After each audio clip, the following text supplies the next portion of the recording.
उदयपुर के एक शमशान में आधी रात को एक शव जलने लगता है। जब उस शव के जलने की वजह से जब आग तेजी पकड़ती है, उजाला होता है, तो आसपास के ग्रामीण दौड़ कर जाकर देखते हैं कि इतनी आधी रात को शव कौन जला रहा है यहाँ पर। लेकिन जब वो जाकर देखते हैं तो वहां पर कोई होता ही नहीं है। वो शव जल रहा होता है और वो शव किसी महिला का होता है। आनन फानन में तुरंत पुलिस को सूचना दी जाती है। पुलिस मौके पर पहुंचती है, आग को बुझाती है, तो पता ये चलता है कि ये एक युवती है जिसकी उम्र लगभग 20 से 30 के बीच में है। उसके पैर में एक चांदी का पायल पाया जाता है, मतलब दोनों पैरों में, और पास में ही एक स्पोर्ट शूज भी मिलता है। फॉरेंसिक टीम वहां पे पहुंचती है और जांच वहीं से शुरू हो जाती है। ये बहुत बड़ी पहेली बन जाती है, रहस्य बन जाता है कि आखिर कौन है जो इतनी रात को एक युवती को लेकर आता है और बिना लकड़ी के कोई ज्वलनशील पदार्थ यानी कि पेट्रोल वगैरह छिड़क कर और इस शव को आग लगाकर यहां से फरार भी हो जाता है।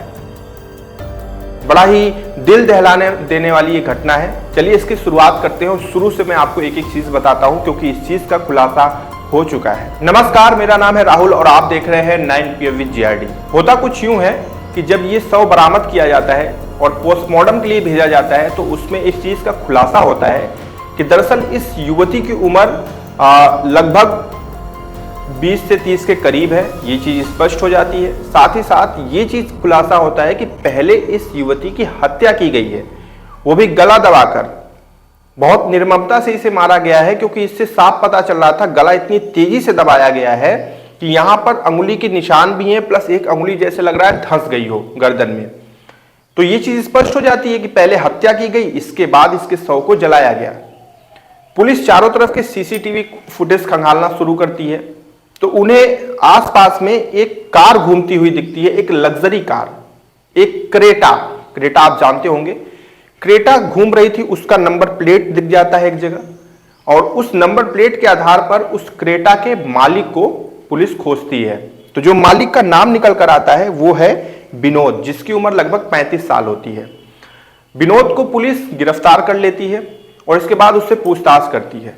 पहले तो वो साफ मना कर देता है, लेकिन जब पुलिस सख्ती दिखाती है तो वो इंसान टूट जाता है और 35 साल का विनोद इस चीज को स्वीकार करता है कि जिस युवती का शव उस शमशान में मिला, वो भी अधजले अवस्था में, जिसे वो जलाकर फरार हो गया था, वो वही इंसान है। मतलब उसी ने ही हत्या की और उसी ने उस शव को जलाया। अब इसके बाद विनोद सारी घटना बताता है। दरअसल एक लड़की होती है जिसका नाम होता है आरती। आरती रहने वाली दिल्ली की होती है, लेकिन पिछले 1.5 साल से वो उदयपुर के कैलाश बिल्डिंग में रहती है। और काम की बात करें तो जो एस्कांस सर्विस होती है उसमें आरती काम करती थी। 1.5 साल से वो उदयपुर में थी और उसी एस्कांस सर्विस में विनोद भी काम करता था। अब धीरे धीरे हुआ क्या कि आरती और विनोद के बीच में नजदीकियां बढ़ने लगी। दोनों एक ही कंपनी में काम करते थे, काम भी इनका लगभग सेम था, तो इनकी बॉन्डिंग मैच करने लगी। एक दूसरे के करीब आ गए। अब करीब आए, इतना करीब आए कि दोनों एक दूसरे के गर्लफ्रेंड बॉयफ्रेंड बन गए और इनके बीच में शारीरिक संबंध भी होने लगे। अब शुरुआत में तो सब कुछ चीजें सही लगती थी, तो विनोद और आरती को चीजें सही थी, लेकिन अक्सर होता यह था कि विनोद को जब वक्त मिलता था तो वो आरती के फ्लैट पे जाता था। इसके बाद ये दोनों क्वालिटी टाइम बिताते थे, फिर चले जाते थे। धीरे धीरे समय बीतने लगा और विनोद के अनुसार ये चीज निकलकर सामने आई है कि वो जो युवती थी वो विनोद से पैसे की डिमांड करने लगी थी। विनोद ने कई बार उसको पैसे दिए भी, लेकिन उसकी डिमांड कम नहीं हो रही थी बल्कि लगातार बढ़ती ही जा रही थी।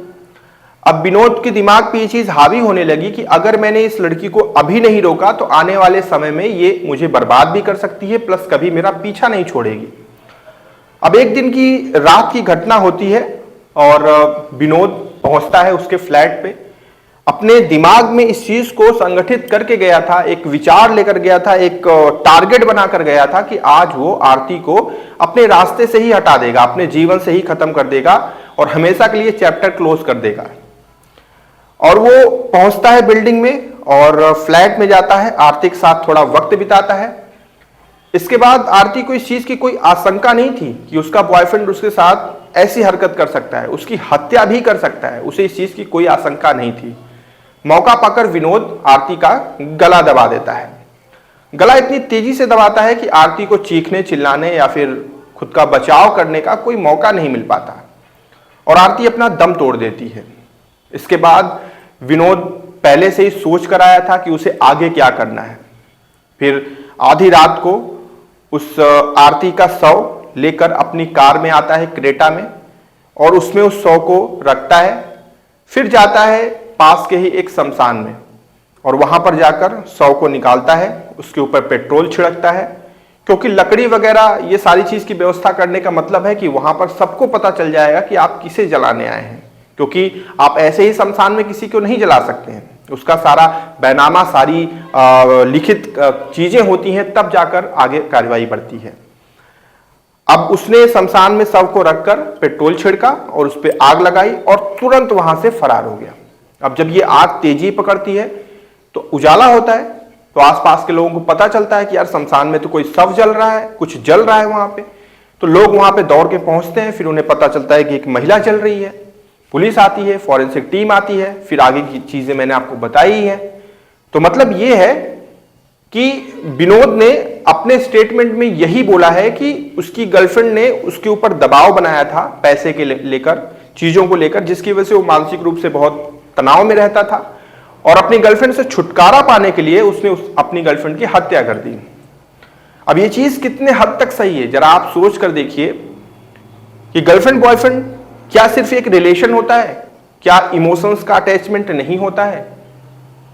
क्या जिस लड़की की हत्या करने ये इंसान जा रहा था उसके पहले इसने कभी ये सोचा ही नहीं कि उसके साथ कुछ उसका इमोशनल अटैचमेंट भी है, वो किसी की बेटी है, किसी की फैमिली है? रास्ते से हटाने का क्या सिर्फ आखिरी यही उपाय था कि उसे उसकी हत्या कर दी जाए? अपने विचार इस घटना पे जरूर व्यक्त करिएगा। हम कल फिर से मिलेंगे। आपसे यही गुजारिश है कि आप जहां पे हैं, जैसे भी हैं, सावधान रहें और सुरक्षित रहें। समय बहुत खराब है और किसी पर आंख बंद करके विश्वास ना करें। ध्यान रखें अपना। जय हिंद।